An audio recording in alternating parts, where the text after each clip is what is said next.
This question is asking to subtract 54, 2 over 3, minus 39, 1 over 6, plus 5, 1 over 2. So when we start this problem, what we're going to do is that we're going to treat the fractions as one thing and the whole numbers as another. So what we're going to do is we're going to find the common denominator between these three fractions first.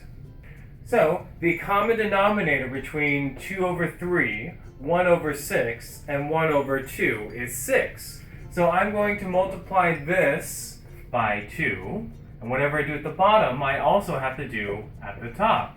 And I'm going to multiply this by 3, and whatever I do at the bottom, I also have to do at the top. So from here, I'm just going to work with the fractions first, and then do the whole numbers second. So we're going to do 4 over 6 subtracted by 1 over 6, which is going to give us 3 over 6. And then the whole numbers is going to be 54 subtracted by 39, which is going to give us, I think, 15.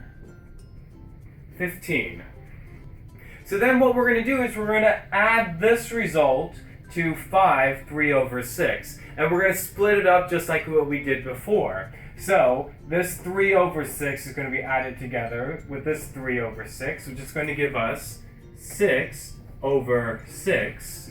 And then 15 plus 5 is going to give us 20.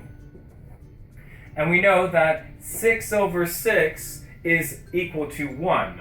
So this is going to be 20 plus 1, which in turn is going to be 21. So 54, 2 over 3, minus 39, 1 over 6, plus 5, 1 over 2, is going to equal to a whole number of 21. And this is my final answer. This question is asking 6, 2 over 3, divided by 3, 5 over 9, is equal to what? So before I start this problem, I'm going to take both of these numbers and make them into improper fractions. So how I do that is I multiply the whole number by the denominator and add by the numerator. So 6 times 3 is going to give me 18, plus 2 is going to give me 20 over 3. Same thing for this one. 3 times 9 is going to give me 27, plus 5 is going to give me 32 over 9. So now that we have them as improper fractions, what we're going to do is we're going to flip the second number and then multiply these things together. So I'm going to do the inverse of this number, and then we're going to multiply these numbers. So before we multiply across doing 20 times 9 and 30 times 32, we're going to simplify them a little bit further. So a number that can go into 9 and a number that can go into 3 is 3.